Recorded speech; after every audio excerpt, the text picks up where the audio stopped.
ចូលរួមទស្សនាដំណើររឿងដ៏មានអត្ថន័យនៃពិធីបុណ្យចូលឆ្នាំថ្មីប្រពៃណីជាតិខ្មែរតាមរយៈជីវិតរបស់តារានិងនារីខ្យល់រំភើយនៃខែចេតបានបក់មកដល់សញ្ញានៃការផ្លាស់ប្ដូរឆ្នាំចាស់ចូលឆ្នាំថ្មីបានមកដល់ហើយតារានិងនារីចាប់ផ្ដើមរៀបចំសម្អាតគេហដ្ឋានរបស់ពួកគេយ៉ាងសស្រាក់សស្រាំដើម្បីត្រៀមទទួលទេវតាឆ្នាំថ្មីដែលនឹងយាងចុះមកគ្រងសកលលោក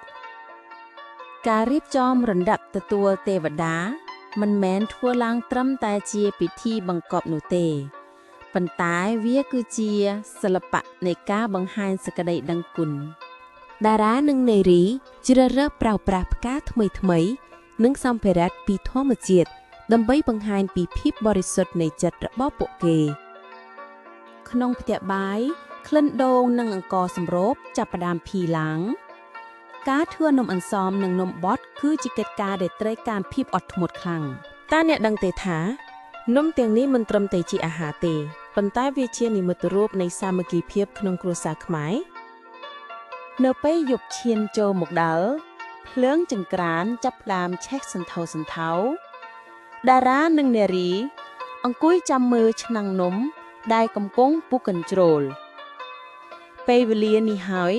ដែលពួកគេបានជជែកគ្នាពីក្តីស្រមៃនិងការតាំងចិត្តសម្រាប់ឆ្នាំខាងមុខពេលវេលាមហាសង្ក្រាន្តបានមកដល់តារានិងនារីរួមចិត្តគ្នាតែមួយបួងសួងសុំពរជ័យពីទេវតាឆ្នាំថ្មីពួកគេសូមត្រឹមតែសេចក្តីសុខសន្តិភាពនិងកម្លាំងចិត្តដើម្បីជំនះរាល់ឧបសគ្គក្នុងជីវិតដែលនឹងមកដល់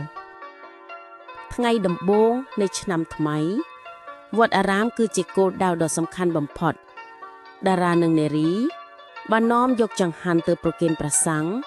ដើម្បីឧទ្ទិសកុសលដល់បុព្វការីជនដែលបានចែកឋានទៅនេះគឺជាការរំលឹកដល់ឫសគល់និងការតបស្នងសងគុណក្រៅពីពិធីសាសនាសំណោចនិងការលេងកម្សាន្តក៏មិនអាចខ្វះបានដែរតារានិងនារីបានចូលរួមលេងល្បែងប្រជាប្រិយយ៉ាងសប្បាយរីករាយតើអ្នកនោះចាំអារម្មណ៍ពេលលេងចៅឈូងឬរាំវង់ជុំវិញភ្នំខ្សាច់ដែរឬទេពិធីដែលរំភើបបំផុតគឺស្រុងព្រះរស់តារានិងនារីបានលាងសម្អាតជើង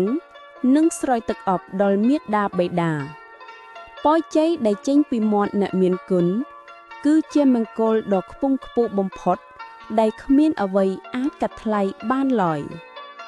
3ថ្ងៃនៃសង្ក្រាន្តបានកន្លងផុតទៅយ៉ាងលឿនប៉ុន្តែស្មារតីនៃក្តីស្រឡាញ់និងការដឹងគុណនឹងស្ថិតនៅក្នុងចិត្តរបស់តារានិងនារីជារៀងរហូតឆ្នាំថ្មីនេះមិនមែនគ្រាន់តែជាលេខថ្មីនោះទេ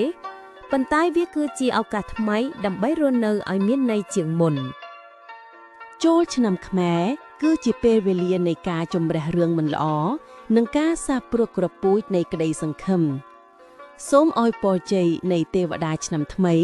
តាមថែរក្សាគ្រប់គ្រួសារខ្មែរឲ្យជួបតែសេចក្តីសុខនិងវិបុលសុខតរៀងទៅសួស្តីឆ្នាំថ្មី